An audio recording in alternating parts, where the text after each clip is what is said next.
नमस्कार दोस्तों। दक्षिण भारत के 3 राज्यों में विधानसभा चुनाव हुए थे और पुडुचेरी, तमिलनाडु, केरल, इन 3 स्टेट्स में चुनाव हुए थे और 2 के मुख्यमंत्री शपथ ले चुके हैं। लेकिन जो तीसरी सरकार है उसका भी स्वरूप सामने नहीं आया है। मैं बात कर रहा हूँ केरल की। पुडुचेरी के बारे में मैंने आपको बताया था कि वहाँ पर जो एन रंगास्वामी की सरकार है वो इस वजह से अस्तित्व में नहीं आ पा रही है क्योंकि उन्हें कोविड हो गया था।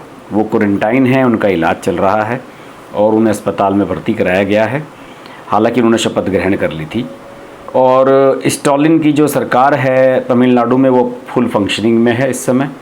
लेकिन लोगों की नज़रें थी इस बार केरल पर लोगों की नज़रें इसलिए भी थी क्योंकि केरल में बहुत लंबे अरसे बाद ऐसा हुआ है कि जो सिटिंग चीफ मिनिस्टर है उसी को दोबारा मौका मिलने जा रहा हो। 2016 में भी पी विजयन सीएम बने थे और इस बार भी पी विजयन सीएम बने हैं।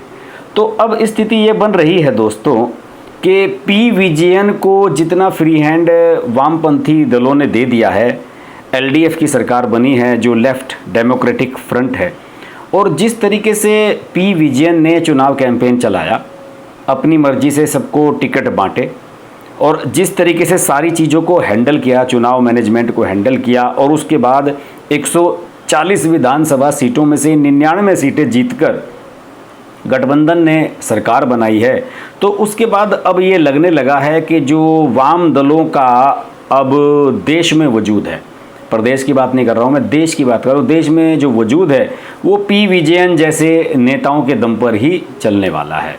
और जिस तरीके से उन्हें उनकी पार्टी ने फ्री हैंड दिया है सरकार बनाने में, उससे तो मुझे ये लग रहा है कि आने वाले समय में पी विजयन जो है वो शायद कम्युनिस्टों के सबसे बड़े नेता ना बन जाएं, क्योंकि उन्होंने कई नई मिसालें इस चुनाव में पेश की हैं। मिसाल किस तरह से पेश की कि जब उन्होंने टिकट बंटवारे का काम शुरू किया तो उन्होंने मेरे ख्याल में 22 या 23 सिटिंग विधायकों के टिकट काटे और उन्होंने जनता के बीच में ये मैसेज देने की कोशिश की कि भाई हम बिल्कुल नए फेस वाली सरकार इस बार बनाएंगे। अगर आपको पिछली बार वालों से कोई शिकायत है तो आपको हम नए फेस सामने दे रहे हैं और आप उन्हें वोट दे सकते हैं। इस तरीके से लोगों के बीच में ये मैसेज गया कि अब विजयन और सीपीआईएम वो नए चेहरों को सामने ला रही है और यही वजह है कि उन्हें भारी मैंडेट मिला। देखिए उन्होंने इसके लिए क्या काम किया, उन्होंने कई अपने दिग्गज कम्युनिस्ट नेताओं के भी टिकट काट दिए। इवन जो सिटिंग वित्त मंत्री थे थॉमस इसाक, उनका भी उन्होंने टिकट काटा। इसके अलावा उन्होंने कई और लोगों के टिकट काटे, जैसे ईपी जयराजन, ए.के. बालन, थॉमस इसाक जिनके बारे में मैंने बताया, जी सुधाकरन और कई और ऐसे नेता हैं उनकी पिछली मंत्रिमंडल में जो लोग शामिल थे, उन सब के उन्होंने टिकट काटे और नए फेसेस को आगे बढ़ाया और इस तरीके से वो खुलकर जीतकर मैदान में सामने आए। अब सवाल ये था कि उनके सामने बहुत बड़ा चैलेंज भी था कि किस तरीके से नई सरकार का गठन किया जाए, किस तरीके से नए मंत्रिमंडल का गठन किया जाए, क्योंकि उनकी जो गठबंधन की सरकार है उसमें सीपीआईएम के अलावा सीपीआई और अन्य छोटे मोटे दल भी शामिल हैं, उन सबको भी एडजस्ट करना था। तो इन सब को एडजस्ट करने के लिए भी उन्होंने एक नया फार्मूला बनाया। उन्होंने कहा कि पिछली सरकार में जो मंत्री थे उनमें से किसी को भी मंत्री मैं नहीं बनाऊंगा, और कल यानी कि मंगलवार को उन्होंने जो अपनी लिस्ट डिक्लेयर की मंत्रिमंडल की, वो बहुत ही चौंकाने वाली थी। सारे नए नाम थे। इन नए नामों में 2 नामों पर ख़ास तौर से चर्चा बहुत हो रही है, बाकी के बारे में ऐसी कोई ख़ास चर्चा वाली बात नहीं है।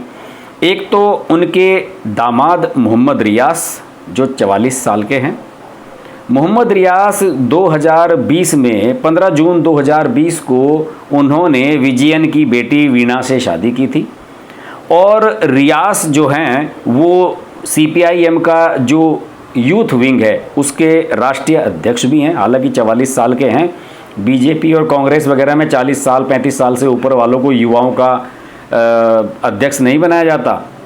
लेकिन भाई कम्युनिस्ट हैं, इनकी तो मुझे लगता है कि बुद्धि काफ़ी 50 साल तक भी हो सकता है कि युवा ही रहती हो। और रियास ने वामपंथियों का जो एक गढ़ माना जाता है, कोझिकोड इलाके में स्थित है बेपोर, उस विधानसभा सीट से जीत हासिल की है। जबकि वो 2009 में एक बार लोकसभा चुनाव भी लड़े थे और उन्हें हार का सामना करना पड़ा था।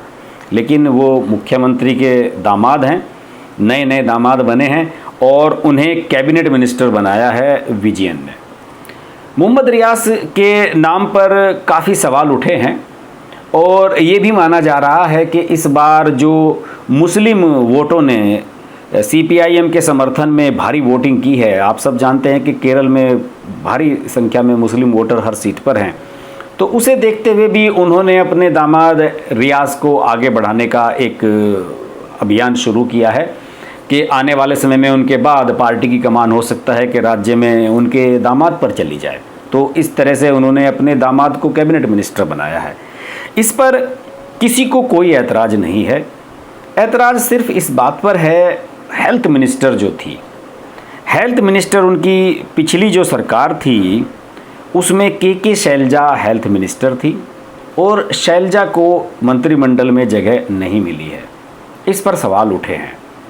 हालांकि सीपीआईएम और विजयन ये कह सकते हैं कि हमने तो सारे ही मंत्रियों को बदल दिया है, तो शैलजा को भी बदलना था। लेकिन शैलजा को नहीं बदलना था।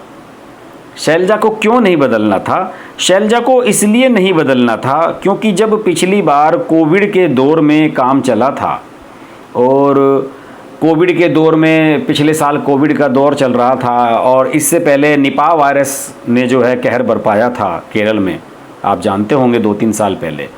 और जिसको कोरोना के काल में जो स्वास्थ्य सेवाएं थी केरल की, उन्हें लेकर जो वामपंथी सोच की मीडिया है और जो लगते हैं कि वो नरेंद्र मोदी या फिर बीजेपी की टीम जो है वो नकारा है, उनके बस की कुछ नहीं है, उन सब के सामने एक ऐसा एग्जाम्पल पेश किया जाने लगा था कि केरल का जो कोरोना से निपटने का मॉडल है वो गजब है और के शैलजा ने गजब का काम किया है, बहुत बढ़िया तरीके से चीज़ों को हैंडल किया गया है, बहुत तारीफ़ें हुई थी। ये भी कहा जाना लगा केंद्र सरकार को उस मॉडल को अपनाना चाहिए जो शैलजा ने वहाँ तैयार किया है। मुझे नहीं पता कि वो क्या मॉडल था, लेकिन आज की तारीख में स्थिति ये है कि केरल पूरे देश में कोरोना केसेस के मामले में तीसरे नंबर पर है और इस समय वहाँ 3,62,000 से ज़्यादा एक्टिव केसेस हैं। तो फिर मुझे तो नहीं लगता कि कुछ ऐसा केरल ने अपना मॉडल स्थापित किया था, कुछ ऐसी बड़ी तीर मारी थी कि जिसके लिए इतना सब कुछ हो। लेकिन जब उस समय वामपंथी सोच का मीडिया और वामपंथियों के सरकारें और वामपंथियों के जो नेता हैं वो सब लोग ये कह रहे थे कि हमारा काम बहुत बढ़िया है, केरल में ये हुआ है, दूसरे प्रदेशों को भी ऐसा करना चाहिए, तो कम से कम के शैलजा का तो इसमें स्थान बनता था। लेकिन उसके बावजूद भी शैलजा को नकार दिया गया है। उन्हें पार्टी में एक सम्मानित पोस्ट दी गई है कि आप पार्टी की विप बनेंगे, जो विप जारी करती हैं, और थोड़ा सा उनका एडमिनिस्ट्रेटिव वर्क होता है। लेकिन शैलजा को मंत्री ना बनाया जाना एक बहुत बड़ा चैलेंज है, विजयन के लिए भी बहुत बड़ा मैं चैलेंज मानता हूँ। शैलजा ने मटनूर विधानसभा सीट से 60,000 मतों से जीत हासिल की है। यानी कि केरल की जो जनता है उन्होंने एब्सोल्यूट मैंडेट दिया है कि शैलजा का जो वर्क था पिछली बार उसे हम अप्रिशिएट करते हैं और उसे एक तरफा जीत हासिल हुई है के शैलजा को, लेकिन उसके बावजूद भी उन्हें मंत्री नहीं बनाया गया। इसमें तो निश्चित रूप से सबसे बड़ा चैलेंज विजयन के सामने यही होगा कि वो हेल्थ मिनिस्टर किसको बनाते हैं। और 21 तारीख को सारी कैबिनेट अपनी सरकार संभालने वाली है, चार्जेस लेने वाले हैं ये लोग। तो उसके बाद ये भी देखने वाला एक इशू होगा कि आप हेल्थ मिनिस्टर किसे बनाते हैं, क्योंकि आप जानते ही हैं कि हेल्थ मिनिस्टर जो पिछले 4-5 साल से काम कर रहा है उसे सारी जानकारी है, किस तरीके से हमने सेटअप लगाया है, किस तरीके से हमने डॉक्टर की व्यवस्था की, किस तरीके से हमने अपने CHC PHC और हेल्थ जो जिला अस्पताल हैं उन्हें हमने मेंटेन किया है।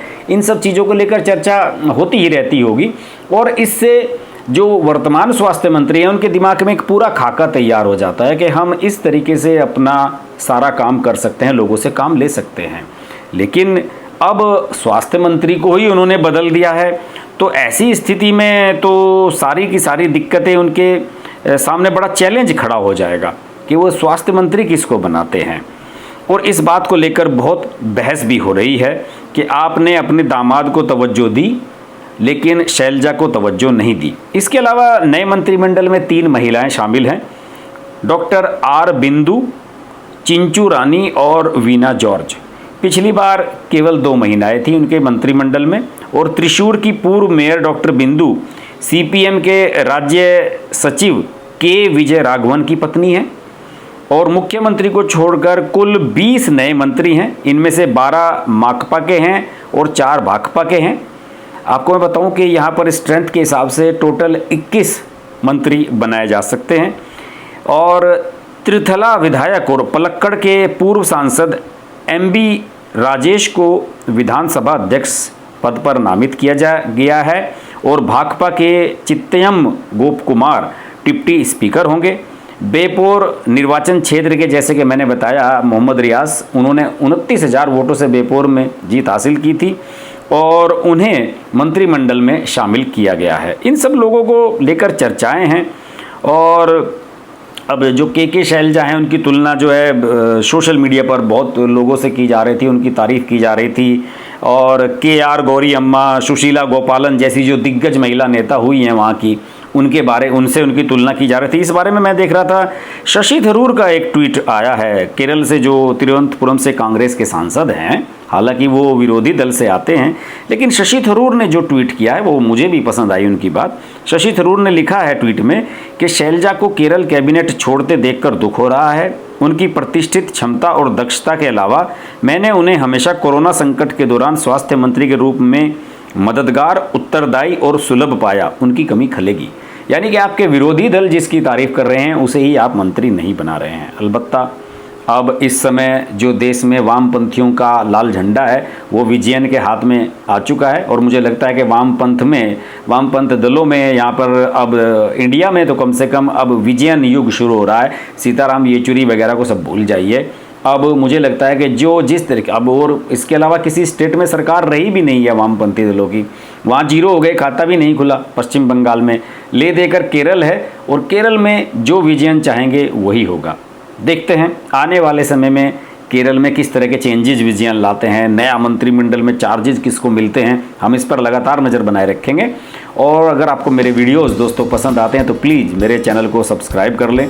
और खास तौर से बहुत से ऐसे लोग हैं जो मेरे वीडियोस लगातार देखते रहे हैं लेकिन कभी भी उन्होंने सब्सक्राइब नहीं किया और कहते हैं कि आपने नहीं कहा इसलिए हमने सब्सक्राइब नहीं किया। दोस्तों अब मैं कह रहा हूँ चैनल को सब्सक्राइब कर लीजिए और नोटिफिकेशन के लिए बेल आइकन जरूर प्रेस करें। एक तो इससे आपको मेरा नया वीडियो आने का पता लग जाता है तुरंत, और इसके अलावा जब मैं लाइव आता हूँ उसमें आप मुझसे जुड़ सकते हैं। रोज़ाना रात 10:30 बजे हम आज रात का शो करके एक कार्यक्रम करते हैं जिसमें हम सब लाइव जुड़ते हैं और देश भर की खबरों पर हम दिन की टॉप 10, टॉप 5 बढ़िया जो खबरें होते हैं उन पर हम चर्चा करते हैं। तो देखते रहिए हर्ष की बात लाइव। नमस्कार। नमस्कार दोस्तों, मैं हूँ रवीना टंडन और आप देख रहे हैं हर्ष की बात। हर्ष जी एक बहुत ही सीनियर और बहुत ही समझदार जर्नलिस्ट हैं एंड मेरे मित्र भी हैं। तो बहुत खुशी है मुझे आपको बताने के लिए कि उनका ये जो YouTube चैनल है बहुत ही कामयाब है और उसके लिए मैं उनको बहुत मुबारकबाद देना चाहती हूँ। एंड एक चीज़ ज़रूर कहूँगी उनके लिए कि वो बहुत एक अच्छे इंसान भी हैं। इंसान होना बहुत ज़रूरी है लाइफ में, क्योंकि वो अपने आप अपनी लिखावट में आ जाता है। तो बहुत ही कम ऐसे हमारे होनहार जर्नलिस्ट रह गए हैं हमारी इंडस्ट्री में जो सोचकर और समझदारी के साथ, रिस्पॉन्सिबिलिटी और जिम्मेदारी के साथ आर्टिकल्स लिखते हैं। सो कॉन्ग्रेचुलेशंस हर्ष जी। एंड आप लोग ज़रूर देखिए, लाइक कीजिए हर्ष की बात।